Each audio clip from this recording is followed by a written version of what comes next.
Todo el mundo espera que la Navidad sea esa época de luz, milagros y familia reunida alrededor de la mesa. Nos sentimos protegidos entre las decoraciones, creyendo que nada malo puede suceder en la víspera de ese día tan ansiado. Pero lo que nadie cuenta es que la oscuridad de esa noche oculta cosas que ni el resplandor de los belenes consigue ahuyentar.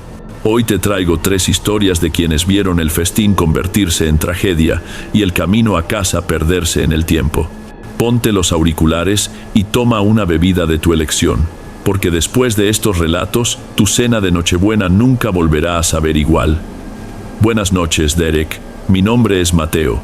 Nunca he sido de creer en esas cosas de fantasmas y apariciones, pero lo que viví en aquella carretera de montaña me transformó por dentro de una manera que no sé explicar. Trabajo como conductor de autobuses interurbanos desde hace mucho tiempo. Ya sabes cómo es, ¿verdad? Uno se pasa la vida mirando a través del parabrisas, viendo el asfalto deslizarse bajo las ruedas y siempre con el horario presionando el cuello. En aquella época tenía mis 47 años y el cansancio parecía pesar el triple en mis hombros. Era 24 de diciembre. Acababa de terminar un turno doble, arrastrando viajes desde el amanecer. Y lo que más deseaba era recostar la cabeza en una almohada. Pero había dado mi palabra a mi mujer y a la gente de casa, que esta vez no iba a fallar. Los años anteriores, el trabajo siempre me retenía y terminaba llegando cuando la cena ya era solo sobras frías en la nevera. Esta vez conseguí salir unas horas antes. Cogí mi coche particular y me lancé a la carretera. El trayecto era un tramo de sierra que conocía perfectamente, pero aquella noche estaba extraña. Una niebla baja, muy pegada al suelo, cubría las curvas y el asfalto pronto dio paso a la tierra compacta. Sentía las piedrecillas golpeando el bajo del coche, el volante dando sacudidas leves en mi mano conforme esquivaba los socavones. El ruido era solo el del motor y el de los robles crepitando con el viento helado que descendía de las cumbres. Estaba exhausto, con los ojos ardiendo por culpa de la luz del salpicadero, pero el pensamiento de ver a todos reunidos alrededor de la mesa me mantenía concentrado en aquella oscuridad que parecía devorar los faros del coche. Estaba casi llegando al trecho donde el asfalto desaparece por completo, cuando vi un destello amarillo allá adelante. Eran las luces de emergencia de un vehículo detenido en el arcén, justo sobre la tierra compacta. Reduje la velocidad por puro instinto. Cogí el móvil de la guantera para ofrecer una llamada a la grúa, pero la pantalla no tenía cobertura alguna. Era un vehículo antiguo de décadas pasadas, de esos que casi no se ven circular ya, con el capó levantado y junto a él, como si estuviese esperando un taxi en la Gran Vía de Madrid, había un tipo que no encajaba nada con aquel escenario de monte y neblina. El hombre estaba impecable, traje oscuro, corbata perfectamente anudada y el pelo peinado hacia atrás con brillantina, todo muy arreglado. Parecía que había salido directamente de una boda elegante, no de un coche averiado en medio de la sierra. Aparqué mi coche y las piedrecillas del suelo crujieron y rasparon bajo los neumáticos. Cuando bajé la ventanilla, el viento gélido de la noche entró de golpe, trayendo aquel olor intenso a musgo de roble que hay por allí. Me acerqué más y pregunté si necesitaba ayuda con el vehículo. El hombre me miró con una sonrisa muy educada y dijo que el motor le había dejado tirado, pero que por fortuna su casa estaba cerca, en una de las fincas de aquella subida. Lo que realmente llamó mi atención fue lo que sostenía. Utilizaba un paño de cocina muy blanco para protegerse las manos mientras equilibraba una fuente pesada. En ella había un cordero lechal entero, con la piel dorada brillando de grasa. El vapor salía de la carne y ascendía lentamente, mezclándose con la niebla de la carretera. Preguntó si podía llevarle con la cena, porque la familia ya debía estar preocupada por el retraso. Yo, queriendo hacer mi buena acción del día, para que mi propio camino también fuese bien, le dije que subiera. El hombre se acomodó en el asiento del copiloto, con una delicadeza que nunca había visto en pasajero alguno. Sujetaba aquella fuente en el regazo, el paño de cocina bien extendido debajo para no estropear el pantalón del traje que estaba impecable. En cuanto metí primera, y el coche volvió a moler la tierra de la carretera, el interior del vehículo fue invadido por una bruma que no sé describir sin sentir una opresión física en las costillas hoy en día. Era el calor de la grasa del cordero derritiéndose, una masa de aire caliente que sofocaba el oxígeno que entraba por las rendijas. Aquel vapor denso comenzó a subir de la fuente, y en cuestión de minutos, el parabrisas quedó completamente tomado por la humedad. Como soy conductor de autobús por profesión, intenté encender el desempañador al máximo, pero el aire caliente del salpicadero parecía alimentar la bruma en lugar de eliminarla. Recurrí al trapo, pasándolo con fuerza, pero aquella emanación grasienta se pegaba al cristal de un modo que desafiaba toda lógica. Era un humo espeso, medio aceitoso, que dejaba la luz verde del panel con un brillo empañado extraño. El aire viciado que siempre quedaba guardado en la tapicería de mi coche desapareció por completo. Fue asfixiado por aquella presencia que parecía llenar cada grieta del salpicadero y las puertas. El tipo no dejaba de agradecer. Hablaba en un tono de voz muy controlado, bajo, casi como si estuviese recitando un rosario que ya sabía de memoria. Decía que yo era un hombre de buen corazón, que el destino me había puesto allí para salvar la Navidad de su familia aquella noche de sierra. Comentaba que la esposa y los hijos estaban todos allí en la finca, sentados alrededor de la mesa, solo aguardando que él llegara con el plato principal para comenzar la oración. Yo intentaba iniciar una conversación más normal. Preguntaba si su coche había tenido algún problema en el motor o si había sido la batería, pero él solo respondía con frases cortas, asegurando que todo se resolvería en cuanto entrara en casa y se encontrara con los suyos. Miraba de reojo y veía el cordero balanceándose levemente en su regazo, conforme el coche saltaba en los baches de la tierra. La piel del animal estaba tan tirante y dorada que parecía sacada de un anuncio, con un brillo de grasa que reflejaba las sombras de los robles que íbamos pasando. Pero había un detalle que empezó a incomodarme. El vapor que salía de la fuente era muy intenso. Era un calor que sentía en mi propio brazo allí a su lado.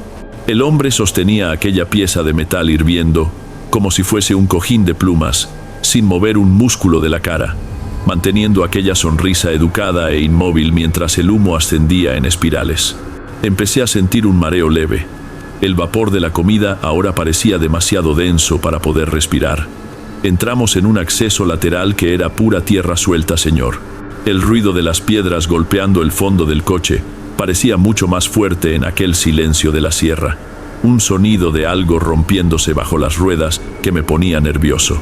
Anduvimos unos 200 metros por entre unos robles gigantescos que parecían cerrar el camino por encima de nosotros, hasta que los faros iluminaron el frente de una casa de piedra. Era una construcción remota de esas hechas con bloques anchos de piedra caliza, pero el brillo ya estaba todo opaco, medio ennegrecido por el tiempo. El hombre me pidió que parara justo allí. En cuanto eché el freno de mano, abrió la puerta y el aire helado de la noche invadió la cabina, despejando un poco aquella humareda de comida que me estaba mareando. Descendió con una calma inusual, sosteniendo la fuente con el cordero, todavía soltando vapor en el frío de la noche. Gracias por la gentileza, don Mateo. Que tenga usted una noche bendita, dijo esto sin mirar atrás, ya caminando hacia los robles que rodeaban el jardín. Lo curioso es que no vi luz alguna encendida en las ventanas, ni señal de fiesta o de gente esperando. Simplemente fue desvaneciéndose en la penumbra, el traje oscuro mezclándose con la sombra de los árboles hasta que no vi nada más. Me quedé allí parado unos segundos, escuchando solo el ruido del metal del escape, contrayéndose en el frío, y el sonido del viento en las hojas secas de roble. Di marcha atrás, haciendo saltar las piedras, y aceleré lejos de aquella finca, deseando llegar pronto al calor de mi propia familia. Llegué a casa de mi familia unos 40 minutos después. El contraste era enorme. Había luz saliendo por las ventanas y ruido de niños corriendo. Estaba sudando, pese al frío que hacía fuera. Aquel vapor del coche parecía haberse pegado a mi piel, una sensación de grasa de cordero que no se iba ni con el viento de la carretera. Me senté a la mesa y todos notaron que estaba como ausente. Mi mujer preguntó qué había pasado y yo, intentando aligerar el ambiente, empecé a contar del hombre al que había dado el viaje. Hablé del modelo antiguo de coche, de la educación exagerada del tipo y principalmente del cordero lechal que llevaba en el regazo, soltando vapor en medio de la nada. Mi padre, que ya ha pasado de los 70 y ha vivido toda la vida en aquella región de sierra, Dejó de cortar el trozo de jamón que tenía en el plato. Soltó el tenedor, que hizo un ruido de metal golpeando la porcelana, y se quedó mirándome por encima de las gafas. Su rostro fue perdiendo el color, quedándose con un tono pálido, igual que las cenizas de una estufa de leña. Dejó todo lo que estaba haciendo y me encaró de un modo que oprimió mis pulmones. Mi padre se aclaró la garganta con la voz saliendo rasposa y baja. ¿Estás seguro de que bajó en aquella finca de los Robles, Mateo? Asentí con la cabeza, describiendo la entrada de tierra y los bloques de piedra de la casa.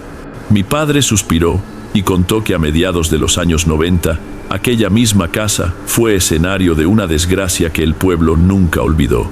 Un hombre que era el dueño de aquella tierra preparó un banquete de Navidad completo para la familia. Dicen que pasó el día entero en la cocina cuidando cada detalle. Cuando la esposa y los hijos se sentaron para la cena, él sirvió un cordero asado enorme, pero había rellenado la carne con veneno. Toda la familia murió allí mismo, sentada alrededor de la mesa. El murmullo del salón murió en el acto, y la luz pareció atenuarse mientras mi padre hablaba. Después de comprobar que no había sobrevivido nadie, el tipo se sentó en la cabecera y también se quitó la vida.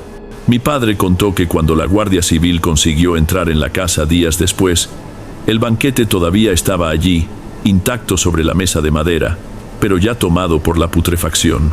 El cordero nunca llegó a comerse. Desde aquel año, la finca fue sellada con cadenas y candados, y nadie volvió a tener valor para vivir allí. Miré mi plato, y la comida parecía haberse convertido en piedra. La imagen del hombre de traje con aquella sonrisa educada y el vapor subiendo de la fuente dentro de mi coche no se iba de mi cabeza. Había metido a un asesino en el asiento del copiloto llevando una cena que había sido preparada para matar personas hacía más de 30 años. No pude comer más nada aquella noche. No pegué ojo ni un minuto. Cada vez que cerraba los párpados, parecía que aquella humareda caliente volvía a subir por mi nariz, irritando la garganta de un modo físico, ¿sabes?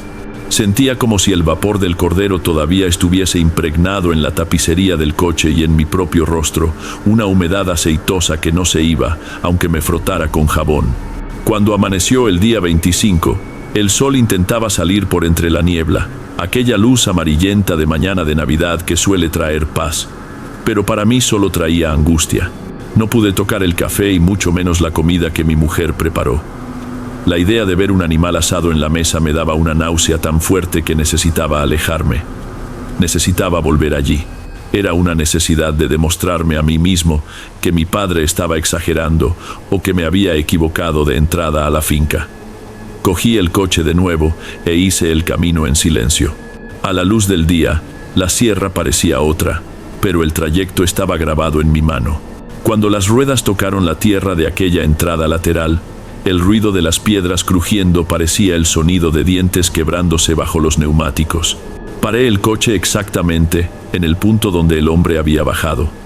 Pero lo que vi delante de mí, señor, no era la casa de bloques de piedra bien cuidados que juraba haber visto la noche anterior. La maleza estaba tan alta que casi cubría las ventanas. Los bloques de piedra que bajo el reflejo de mis faros parecían firmes y limpios, ahora estaban grises, todos carcomidos por la humedad de la sierra y cubiertos por un musgo verde. Muchos de ellos estaban sueltos, colgando de argamasa herrumbrosa. No había nada de impecable allí. El jardín de robles estaba abarrotado de ramas quebradizas y suciedad acumulada de años. Caminé hasta la puerta principal y sentí mis pies hundiéndose en la tierra blanda. La puerta estaba cerrada con una cadena gruesa, toda comida por el óxido, y dos candados que parecían soldados por el tiempo, cubiertos por telarañas espesas. No había forma de que nadie hubiera entrado o salido de allí por aquella puerta en décadas. El silencio era tan absoluto que conseguía oír la sangre latiendo fuerte en mis sienes, un pulso acelerado que parecía querer romper la piel. Estaba parado frente a una ruina abandonada, una tumba al aire libre, pero la sensación de calor de aquella fuente en el asiento de mi coche seguía siendo demasiado real para mí. Ya estaba dando media vuelta para entrar en el coche y largarme de allí, cuando el viento cambió de dirección y sopló directamente en mi cara. En ese instante, la sensación de podredumbre desapareció. Lo que vino en su lugar fue aquella ráfaga de aire caliente cargada con el olor a grasa de cordero asado y especias frescas. Era imposible, ¿entiendes? La casa estaba muerta, sellada, pero el aliento que salía por las grietas de los bloques era de una cocina funcionando a todo vapor. Miré hacia una de las ventanas laterales y vi algo que me hizo detener el paso. Por entre las grietas de las piedras tapiadas estaba saliendo una neblina blanca, un vapor denso que ascendía y se mezclaba con la niebla de la mañana que todavía no se había dispersado. Aquella humareda era caliente. Conseguía ver el aire temblando alrededor de la piedra podrida, como si hubiese un horno industrial encendido dentro. Uno de los bloques de la ventana, que debía estar tapiado desde hacía años, había caído o cedido un poco, dejando un hueco del tamaño de una mano. No quería mirar, mi voluntad era correr, pero parece que mis pies echaron raíces en aquella tierra. Fui acercándome, sintiendo el calor aumentar conforme me aproximaba a la pared de piedra. Apoyé el rostro en la piedra fría y miré por el agujero. Dentro estaba oscuro, pero exactamente frente a la grieta apareció el rostro del hombre. Estaba allí, señor, del mismo modo que la noche anterior. El traje impecable, la corbata alineada y el pelo sin un mechón fuera de lugar en medio de aquella inmundicia. No estaba mirando la mesa o a su familia. Estaba con el rostro pegado a los bloques vigilándome.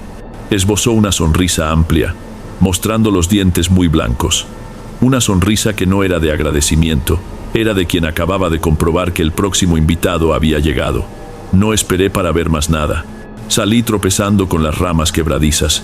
Me rasqué el brazo en la tierra cuando caí antes de llegar a la puerta del coche, pero me levanté y aceleré aquella máquina como si mi vida dependiera de cada caballo del motor. Estoy vivo para contarlo, pero sé que allá en aquella finca, su banquete nunca termina, y él sigue esperando a alguien que pare en el arcén.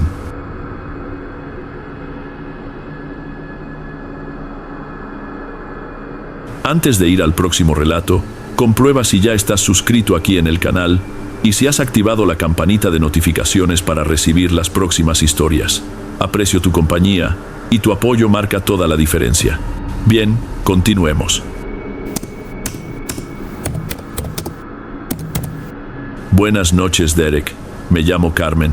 Mire, yo no soy de quejarme del trabajo. Quien tiene 30 años de cocina a las espaldas, cargando ollas de 20 litros y aguantando el calor de hornos industriales todo el día, no tiene tiempo para tonterías. Mis manos lo cuentan todo. Cicatrices de quemaduras de aceite, articulaciones hinchadas. La artrosis a veces muerde, pero el alquiler muerde más fuerte. En aquella víspera de Navidad, 24 de diciembre, lo que me movió no fue el espíritu navideño, fue la aplicación. El servicio era lo que ellos llaman banquete privado de alta confidencialidad, una cantidad que tardaría 3 meses en ganar en eventos de bodas, 8.000 euros. El dinero ya estaba allí apareciendo en la pantalla del móvil, pero con aquel aviso maldito: pago bloqueado, liberación mediante confirmación de entrega total. El contratante fue seco en los mensajes. Dijo que la familia estaba pasando por un duelo terrible, cosa de tradición antigua, y que nadie podía tener contacto visual conmigo. Yo debería entrar, cocinar y salir sin ver un alma. Para mí, perfecto. Prefiero las cacerolas que la gente rica y arrogante. Llegué al caserón sobre las 6 de la tarde. Era una construcción de 1940 allá arriba de una cuesta empinada que parecía olvidada por el tiempo. El portón de hierro, macizo y descascarillado, se abrió solo con el ruido del cerrojo magnético liberándose. Entré cargando únicamente mi estuche de cuchillos, ya que el contratante avisó que toda la materia prima pesada ya estaría en la despensa para facilitar mi trabajo por culpa de mis articulaciones hinchadas.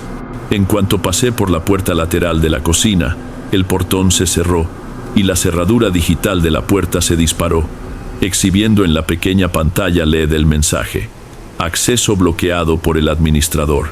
El sonido fue de una celda de prisión cerrándose. Quedé atrapada, sin llave, dependiendo de la voluntad de quien estaba allá arriba. La aplicación pitó en mi bolsillo. Trabajo iniciado. La cocina era una cosa inmensa. Mi voz parecía desaparecer allá al fondo si hablaba alto, pero yo no estaba para conversación. El techo era tan elevado que la luz de las bombillas amarillentas no llegaba arriba, dejando las esquinas en la oscuridad, como si el cielo raso hubiese desaparecido en una capa de polvo y grasa. Pero lo que me molestó de verdad fue el tacto. ¿Sabes cuando el lugar está tan grasiento que apoyas la mano en la pared y se pega? Pues eso, los azulejos, que un día fueron blancos, tenían el color de manteca vieja. Era una capa de sebo de décadas, de fritura acumulada, que parecía una piel orgánica por encima del revoque. Se podía ver la marca de mis dedos si tocaba cualquier lugar. Respiré hondo y el aire se quedó difícil de tragar. Parecía que estaba engullendo el aceite caliente antes incluso de encender el fogón. Pero trabajo es trabajo. Abrí mi maletín, saqué mis cuchillos y empecé a organizarme. El fogón era un monstruo de 6 fuegos, un modelo profesional de hierro fundido que parecía una caldera. Mi mano derecha dio aquel pinchazo de la artrosis cuando giré la válvula del gas, pero lo ignoré. Cuando una necesita el dinero, el dolor se vuelve solo un ruido en el fondo de la cabeza. Mientras ajustaba el nudo de mi delantal, oí un ruido de papel raspando en el suelo de baldosas. Una nota blanca pasó por debajo de la hoja de madera que separaba la cocina del resto de la casa. La letra era bien dibujada, pero fría, demasiado técnica. No tenía un buenas noches o un bienvenida. El papel solo decía lo siguiente: primer plato, 5 kilos de solomillo de cerdo, punto poco hecho, sumergido en manteca de cerdo hirviendo, 5 kilos de carne de entrada. Para una cena de familia en duelo, aquello me pareció una exageración, pero quien paga manda, y el pedido del punto me dio ganas de vomitar allí mismo. Solomillo poco hecho es pedir ponerse enfermo. Pero si ellos querían la carne casi sangrando y nadando en aceite, yo lo entregaría. Encendí el fuego y el ruido de las llamas subiendo fue el único sonido en aquella quietud que daba angustia. El calor comenzó a subir y el olor de manteca vieja, impregnado en las paredes, empezó a derretirse. La cocina entera comenzó a brillar bajo la luz débil, como si la casa estuviese sudando junto conmigo. Un sudor grasiento que dejaba todo resbaladizo. Empecé a trabajar el solomillo. El peso de la carne helada en mis manos era extraño. Una pieza bruta, demasiado roja. Corté el solomillo conforme al pedido y lo arrojé en la sartén de hierro con la grasa que ya estaba humeando. El chisporroteo fue fuerte. Un humo blanco y pegajoso subió hasta el techo, haciéndome toser. Mientras la carne sellaba por fuera, dejando el centro casi crudo como ellos querían, algo subía de los desagües de la despensa. Era un olor a herrumbre y cobre viejo, como si alguien hubiese tirado un saco de monedas dentro de una tubería mohosa. Aquello se mezclaba con el vapor y me daba una náusea que intentaba empujar hacia abajo con un trago de agua tibia. Cuando terminé, coloqué la pieza enorme en una bandeja de porcelana inglesa, de esas blancas con bordes dorados, muy elegante. Atravesé la cocina hasta la ventanilla de servicio. Un mostrador oscuro, un agujero en la pared que comunicaba la cocina con el comedor. Del otro lado era una negrura total. No conseguía ver un palmo más allá de la abertura. Está listo. Primer plato servido, dije, intentando mantener la voz firme, pero el eco de la cocina dejó mi habla apagada. Apenas había quitado la mano de la bandeja cuando lo oí. Fue un sonido aspirado, húmedo, como si algo estuviese intentando succionar el aire o algún fluido por una grieta muy estrecha. En un movimiento súbito, la bandeja se deslizó hacia la oscuridad, con una velocidad que ninguna mano humana conseguiría imprimir sin derribar todo. Me quedé allí parada, con los dedos todavía suspendidos en el aire, el pecho agitándose. No pasaron ni 30 segundos. Oí un sonido de cerámica siendo raspada. No era ruido de cuchillo o tenedor, era algo más duro, orgánico. Parecía el sonido de dientes o uñas gruesas cavando el esmalte de la porcelana. La bandeja volvió por el pase con un empujón violento. Me acerqué despacio. La bandeja estaba limpia, pero no limpia de quien come con educación. Estaba pulida. No había quedado una gota de la manteca, ni un nervio de la carne, ni los huesos, nada. Lo que más me asustó fueron las marcas. El esmalte de la porcelana estaba astillado en varios puntos con lascas arrancadas por una mordida que ignoró la dureza de la cerámica. Y por encima de todo, una saliva viscosa, transparente y espesa, que goteaba hacia la encimera de acero inoxidable. Sentí que el vello de mis brazos se erizó en ese momento. Aquellos huesos de cerdo eran gruesos. Nadie come hueso de solomillo en 30 segundos. Nadie limpia 5 kilos de carne en ese tiempo. Mis ojos fueron directos al móvil en la encimera. Los 8.000 euros todavía estaban allí brillando, pero por primera vez aquel número empezó a aparecer el precio de mi propia piel. Di 2 pasos hacia atrás, limpiando las manos temblorosas en el delantal sucio. Sentía los latidos en mi cuello. Intenté convencerme de que era un perro grande, un pastor alemán o algo así que los dueños de la casa mantenían encerrado y sin comida. Pero un perro no limpia un plato de porcelana sin dejar una miga de hueso para contar la historia. La presencia de algo viniendo del desagüe que estaba justo frente a la despensa se volvió insoportable. La despensa tenía una puerta de metal robusto de esas de casa vieja que parecen portón de cementerio, con una rendija de unos 2 centímetros entre la hoja de hierro y el suelo de baldosas. Fue cuando el sonido cambió. El silencio de la cocina fue cortado por un ruido de succión líquida, como si algo estuviese intentando aspirar el aire a través de una pajita muy fina, pero con una fuerza absurda. Venía de detrás de aquella puerta. Me quedé paralizada con el cuchillo de deshuesar todavía en la mano. Entonces, debajo de la rendija de la puerta, vi el movimiento. Una mano comenzó a salir de allí dentro. No era una mano mágica de esas de película de terror que brillan o desaparecen. Era una mano física, real, pero completamente equivocada. La piel era de un blanco tan pálido que parecía que nunca había visto la luz del sol, y tan fina que conseguía ver cada vena oscura por debajo, como si fuesen raíces negras ramificándose bajo el papel de seda. Los dedos eran largos, y las articulaciones estaban hinchadas y torcidas, llenas de callos enormes, sugiriendo décadas de un esfuerzo repetitivo y exhaustivo hecho en la oscuridad. Aquella mano tanteaba el suelo de baldosas, las puntas de las protuberancias golpeando el azulejo con un ruido constante, buscando cualquier resto de grasa que pudiese haber caído al suelo. Contuve la risa nerviosa que quería salir. 52 años de vida y nunca había visto nada que se acercara a aquello. Quería correr, quería gritar para que abrieran aquel portón de fuera y me dejaran irme sin los 8.000 euros, sin nada. Solo que antes de que pudiera moverme, el móvil pitó encima de la encimera de inox. Otro mensaje. El primer plato fue aceptado. Prepare el cochinillo entero ahora. Use el doble de grasa. El ruido de la carne friéndose le está poniendo inquieto. No deje de trabajar. Miré hacia la puerta de la despensa y la mano había desaparecido de vuelta a la oscuridad, pero el ruido de succión continuaba más rápido ahora, como si algo estuviese preparándose para el próximo ataque. Solté el cuchillo y fui directo a la puerta por donde había entrado. Tiré del picaporte con tanta fuerza que mi artrosis gritó. Empujé con el hombro, di patadas en la parte de abajo. Nada. El cerrojo era electrónico, solo obedecía la orden de quien estaba allá arriba.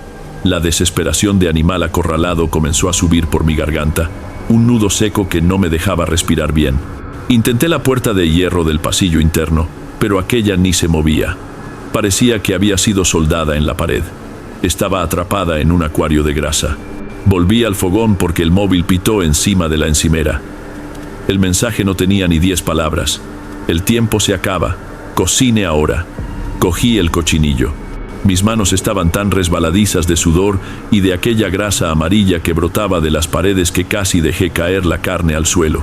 Arrastré el caldero enorme más cerca, sintiendo el aliento del fuego golpear mi cara, y fui bajando el animal despacio, dentro de la manteca hirviendo.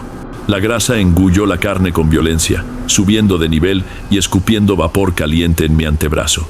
Abrí uno de los cubos industriales de 20 litros que estaban almacenados en la esquina y vertí más manteca en el caldero porque el mensaje había sido claro. Había que usar el doble. Cuando terminé, mis manos temblaban en el mango de la olla y el olor pesado de grasa tomó la cocina de un modo que parecía pegarse al fondo de la garganta. Mientras esperaba que el cochinillo cogiera color allí dentro, el ruido de succión en la despensa se hizo más fuerte.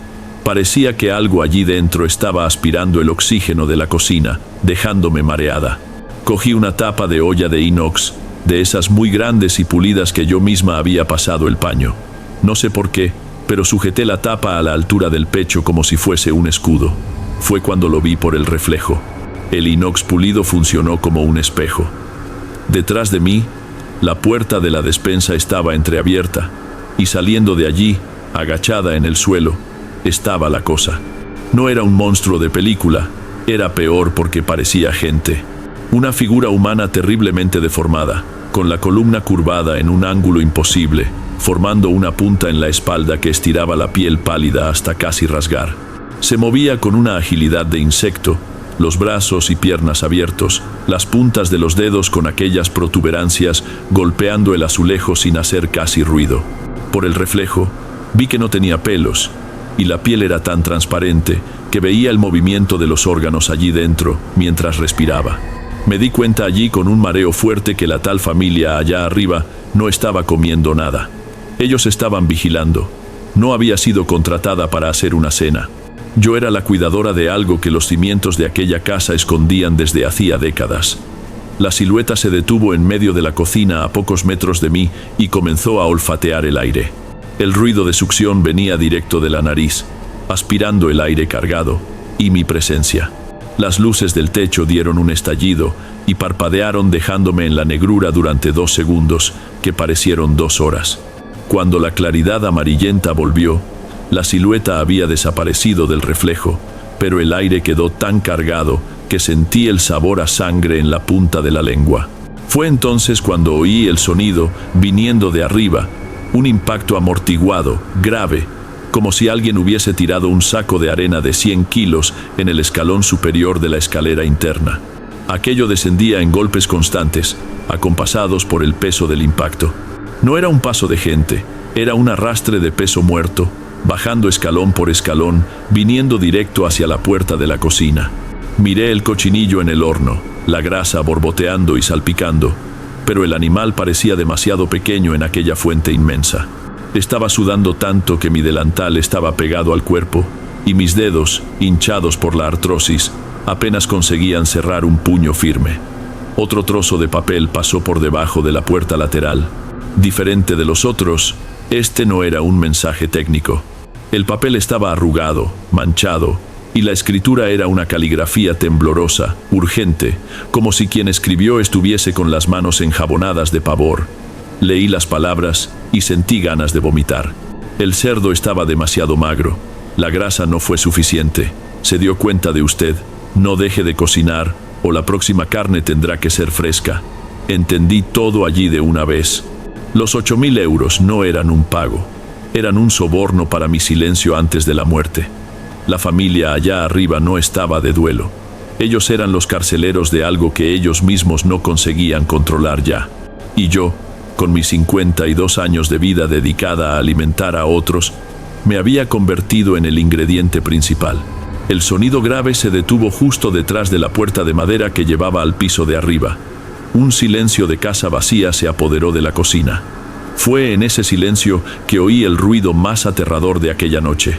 En la puerta de la despensa, aquella que juraba que estaba sellada para protegerme, el motor del cerrojo electrónico comenzó a crepitar sobrecargado.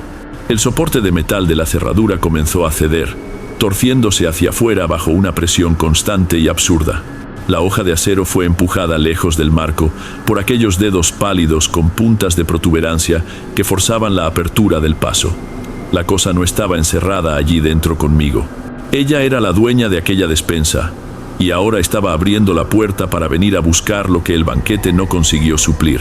Miré hacia la encimera, hacia el cuchillo de deshuesar y hacia el caldero de manteca hirviendo que había dejado en el fuego alto. Si iba a morir en aquel caserón histórico, no iba a ser servida sin pelea. El cerrojo cayó al suelo con un ruido de metal golpeando. La puerta de la despensa chirrió y se abrió solo un palmo. Aquel sabor a hierro inundó la cocina de una vez, haciéndome atragantar. Vi al bicho. Sacó la cabeza hacia afuera. No tenía ojos. Era solo una piel fina y estirada donde deberían estar los párpados. Pero me sentía. Olfateaba el aire con aquel ruido de succión constante viniendo en mi dirección con movimientos de araña. No pensé en nada más. Cogí el mango del caldero de 20 litros que estaba en el fogón, lleno hasta el borde con aquella grasa de cerdo que humeaba. Mis articulaciones gritaron con el peso, pero el pánico me dio una fuerza de joven. ¿Quieres grasa? Pues toma, desgraciado, grité arrojando todo aquel líquido hirviendo en dirección a la puerta de la despensa. El bicho soltó un chillido que nunca había oído nada igual, un sonido agudo, como un silbato de tren perforando mis oídos. El aceite caliente le dio de lleno en la piel fina, que comenzó a hacer un ruido de fritura y derretirse en el mismo momento. Se debatió con violencia, golpeando los brazos en las paredes grasientas y esparciendo el fuego y el aceite por todos lados. El humo negro subió y la alarma de incendios de la casa comenzó a ulular. Allá arriba, el sonido del arrastre se detuvo. Oí gritos, voces de gente desesperada. El calor intenso y el humo negro que subía por el cielo raso dispararon los sensores de emergencia de la cocina, forzando el sistema de seguridad a entrar en modo de evacuación.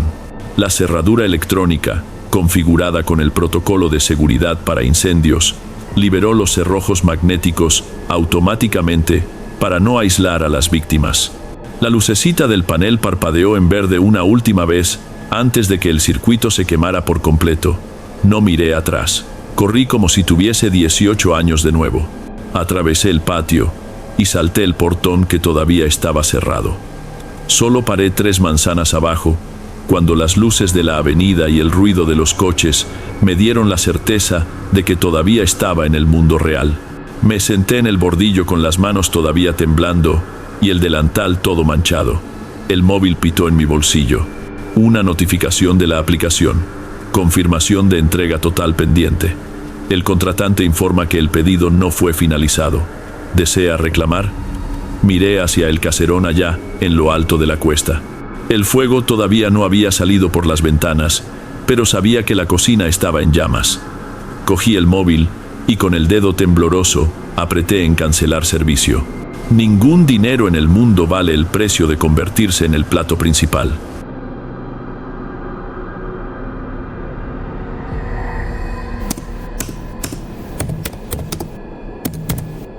Hola Derek, mi nombre es Miguel.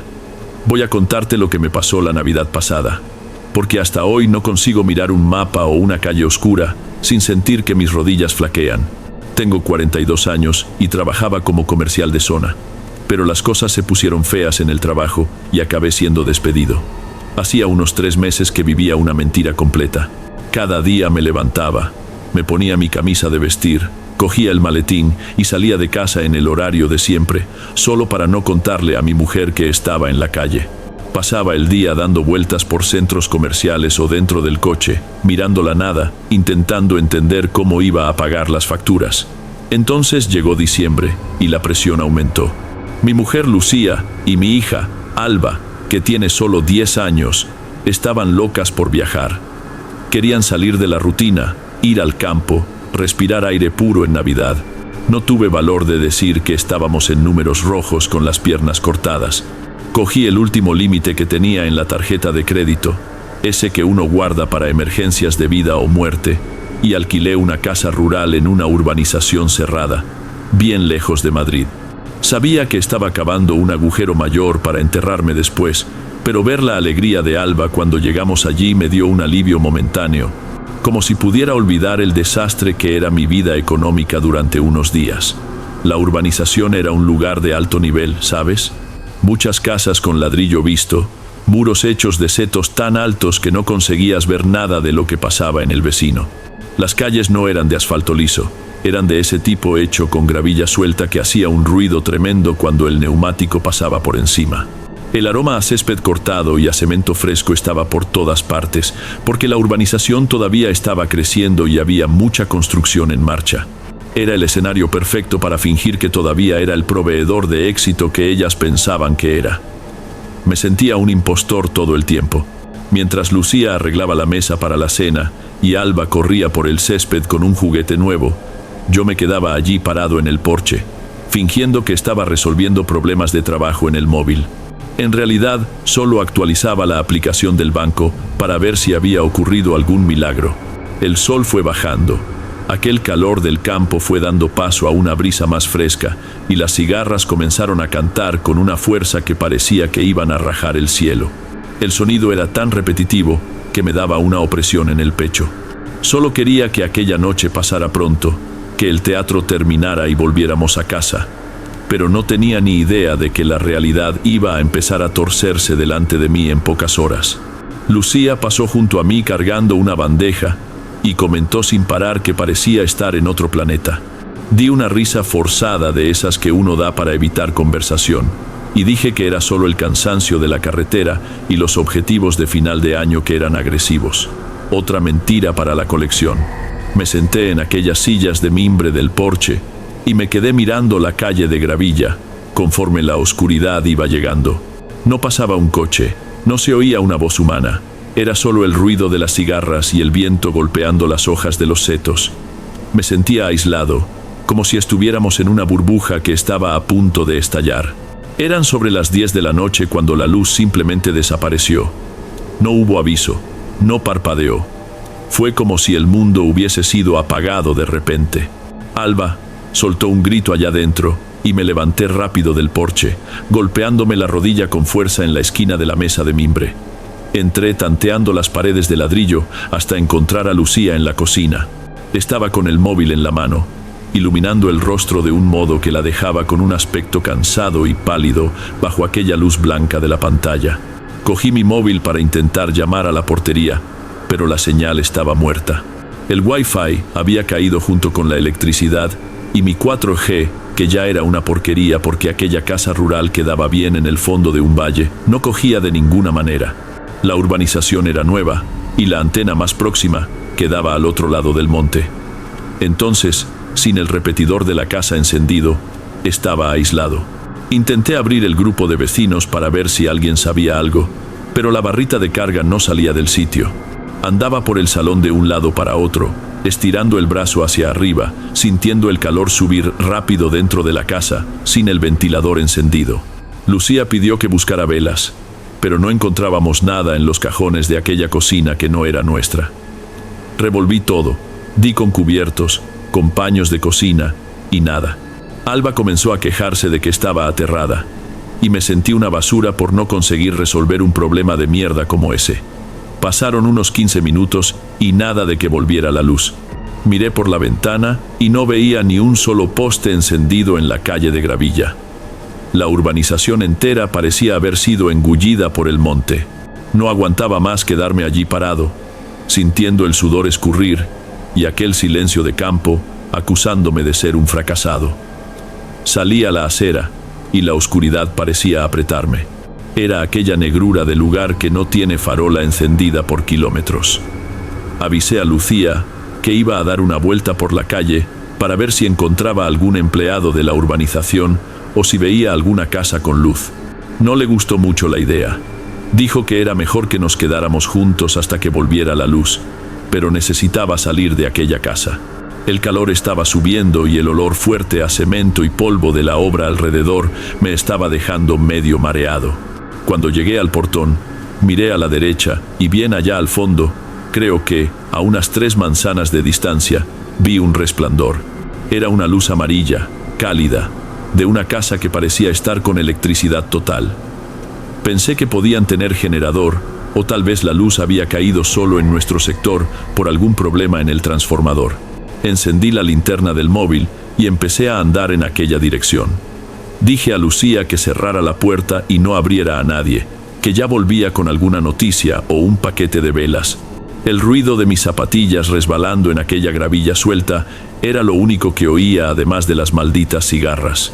Cada paso que daba, las piedritas chocaban unas con otras y hacían un sonido arrastrado, un clic constante que parecía muy alto por culpa del silencio de la noche. No veía nada más allá del círculo de luz de la linterna del móvil, que apenas daba para iluminar 2 metros delante de mí. Los setos de los vecinos parecían paredes de espino negras, bloqueando cualquier visión. No soy un tipo cobarde, pero estar allí quebrado económicamente, mintiendo a las personas que más amo y ahora caminando solo en la oscuridad, me estaba dejando con los nervios a flor de piel. Me centré en aquella luz amarilla allá adelante y apreté el paso, intentando ignorar la sensación de que la calle estaba mucho más larga de lo que parecía cuando llegamos en coche. Miré en el reloj del móvil y ya hacía casi 10 minutos que había salido de casa. En una urbanización de estas, 3 manzanas las haces en 5 minutos, como mucho, incluso andando despacio. Mis piernas comenzaron a pesar. un dolor molesto subiendo por los tobillos por culpa del esfuerzo de andar en aquel suelo irregular de gravilla. El sonido de mi paso estaba empezando a irritarme. Aquel ruido áspero de las piedras golpeando y deslizándose debajo de la suela de mi zapatilla. Miraba hacia adelante y la luz amarilla de aquella casa continuaba allí del mismo modo, como si fuese un dibujo estático pegado en el fondo de la oscuridad. Simplemente no me acercaba. Pasé por un solar vacío, donde la hierba estaba muy alta, balanceándose despacio, incluso sin viento. Y enseguida vi un muro de ladrillo visto, todavía sin enlucir. Unos minutos después, pasaba por otro solar con la hierba a la misma altura y otro muro de ladrillo que tenía exactamente las mismas manchas de humedad en la base. Empecé a pensar que estaba andando en círculos, pero la calle era una recta sola, sin esquina para haber doblado mal. La sensación de tierra removida estaba volviéndose insoportable, impregnándose en mi ropa. Parecía que estaba andando dentro de una obra infinita. Paré un momento para recuperar el aliento y limpié el sudor que ardía en mis ojos. Cuando apunté la linterna hacia atrás, no vi más la silueta de la casa rural que había alquilado, el portón, el seto alto, el porche donde Lucía y Alba se quedaron. Todo había sido engullido por la negrura. Era solo el camino de gravilla desapareciendo en la nada. El sonido de las cigarras había cambiado de un modo raro. Ya no era aquel canto de campo. Ahora era un zumbido agudo, como una interferencia, una vibración que sentía hasta en mis dientes. Intenté apretar el paso, haciendo que las piedritas volaran a los lados, pero la sensación era que el suelo de piedras se estiraba debajo de mí con cada pisada. Cuanto más me esforzaba, más carretera aparecía delante de la linterna. Ya estaba jadeando, sintiendo el aire caliente quemar en la garganta, y aquella casa con las luces encendidas continuaba allí, parada, en aquellas mismas 3 manzanas de distancia que se negaban a terminar. Parecía que estaba corriendo encima de una cinta en medio de un desierto de ladrillo y monte. La luz del móvil dio un parpadeo y apareció el aviso de batería baja, 2%. Sentí el sudor de mi espalda enfriarse de repente, causando un escalofrío que hizo que mis músculos se contrajesen. Empecé a correr, o al menos lo intenté, porque mis piernas parecían estar metidas dentro de cubos de arena. El ruido de la gravilla debajo de mi pie ahora ya no era un golpeteo, era un sonido amortiguado, como si la carretera estuviese tragándome. Paré de nuevo, jadeante, y fue entonces cuando oí el monte moverse. A mi lado izquierdo había uno de aquellos solares grandes, lleno de hierba alta, que llegaba a la altura de mi cintura. Algo voluminoso estaba pasando por allí. No era viento, era un movimiento coordinado, un rastro que venía en mi dirección. Apunté la linterna temblorosa y la luz solo cogió el balanceo de las puntas de la hierba. La sensación de humedad se volvió tan fuerte que parecía que alguien había tirado una palada de masa en mi cara. Intenté gritar, llamar a alguien, pero mi voz salió como un susurro ahogado, desapareciendo en medio de aquel zumbido de las cigarras que ahora parecía un ruido de taladradora constante. Miré hacia la casa iluminada allá adelante, y por primera vez tuve la nítida sensación de que aquella luz era falsa. Era como un decorado de película mal montado, una imagen que estaba allí solo para hacerme seguir andando. Miré hacia atrás y no había nada más, ni calle, ni farola, ni la silueta de otras casas. Era solo un vacío negro que parecía venir comiéndose la carretera detrás de mí. El tiempo ya no tenía sentido. Miraba el reloj del móvil y los minutos no pasaban, pero mi cansancio era de quien había andado una maratón. Empecé a pensar en Lucía y en Alba, y una aflicción me cogió de un modo que no conseguía respirar bien. ¿Seguirían en casa? O tal vez la casa también había desaparecido, y yo ahora era el único que existía en aquella urbanización fantasma.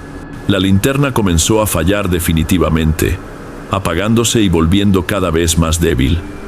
En aquellas fracciones de segundo de oscuridad total, sentía que el espacio alrededor de mí encogía. Los setos parecían estar a centímetros de mi rostro, las hojas rozando mi piel con un toque frío y áspero. Estaba atrapado en algún lugar que no era el mundo real, un pliegue en el camino hecho de ladrillo, visto y monte. La cosa en el solar vacío dio un resoplido bajo, un sonido que no parecía de ningún animal que conociese, y me desplomé en el suelo. arañándome las manos en la gravilla suelta, esperando que la oscuridad me borrara definitivamente. La linterna dio el último suspiro y me quedé allí sentado en medio de aquella gravilla que ahora parecía extremadamente fría, sintiendo la oscuridad total presionar mis párpados. No veía la palma de mi mano delante de la cara. Fue el momento más desesperante de mi vida, Señor. No pensaba en fantasmas o en bichos. Solo sentía que había sido borrado del mapa y que el infierno era aquella urbanización vacía. Pero entonces, en medio de aquella vibración horrible de las cigarras, un sonido lo cortó todo. Era un ladrido corto y fuerte de perro de caza. Levanté la cabeza y a unos 10 metros vi 2 puntos brillando. No eran ojos de animal de monte. Eran ojos que reflejaban alguna luz que no sabía de dónde venía, pero era una luz real.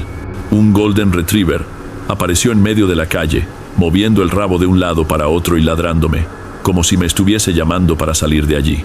En ese momento, el zumbido de las cigarras volvió a la normalidad y oí allá lejos el sonido de un coche pasando por otra calle de la urbanización. El aire espeso, que parecía un pantano de cemento y polvo, se volvió ligero de nuevo. Reconocí aquel perro enseguida. Era de un vecino de unas 3 casas más arriba de la nuestra, un perro manso al que Alba había acariciado cuando llegamos por la tarde. El perro dio media vuelta y empezó a correr por la gravilla, pero no era aquella carrera que no salía del sitio. Iba rápido y fui tras él, tropezando y sintiendo las piernas volver a responder.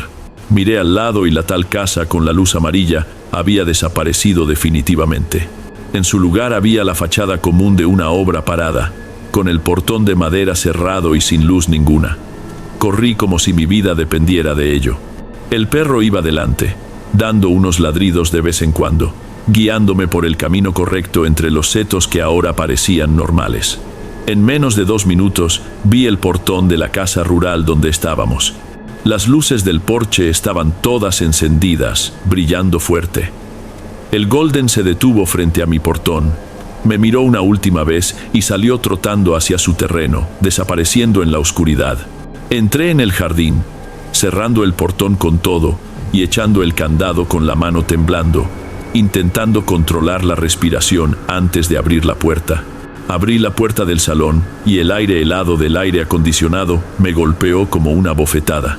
La casa estaba toda iluminada, la televisión encendida en un especial de Navidad cualquiera, y el olor del pavo asado llenaba el ambiente.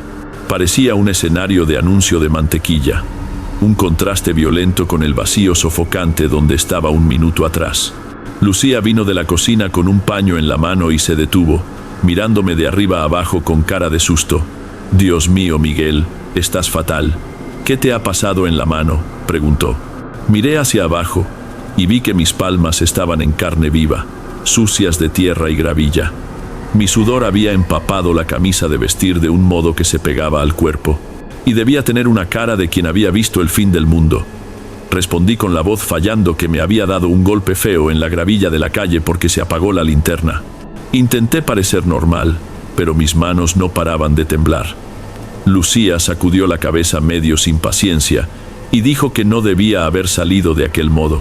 Dijo que la luz había vuelto unos 5 minutos después de que pasara por el portón y que me había estado llamando desde el porche, pero que desaparecí demasiado rápido en la oscuridad. Me preguntó por qué había tardado tanto, ya que había estado fuera casi media hora. En mi reloj mental había caminado kilómetros, sintiendo el peso en las pantorrillas de quien subió una cuesta infinita bajo el sol, aunque estuviese en una calle plana y en la oscuridad. Para ella fue apenas el tiempo de organizar los platos y calentar una fuente en el horno. No dije nada, solo me concentré en controlar el temblor de mis manos para que no se diera cuenta de que estaba al límite físico. No conté del perro, de la casa iluminada que nunca llegaba, ni de la sensación de que la urbanización me había tragado. Iba a pensar que estaba teniendo un brote por culpa del estrés del trabajo. Me lavé, me cambié de camisa y me senté a la mesa con ellas. Alba estaba radiante hablando del perro que vio por la tarde, y Lucía servía la cena como si todo estuviese en perfecto orden. Comía aquella comida pagada con un dinero que no tenía. No sabía si lo que viví fue un efecto secundario de mi mente frita, por las mentiras que andaba contando, o si aquella Navidad el universo me había dado una muestra del vacío que me esperaba si continuaba viviendo de aquel modo. Bien amigos, estos fueron los relatos de hoy. Espero de corazón que os hayan gustado. Subo vídeos nuevos por aquí todos los días y estaré muy feliz de veros en los próximos. Ahora en la pantalla estoy dejando otros 2 buenos vídeos que seguramente os gustarán. Un abrazo y os veo por allí.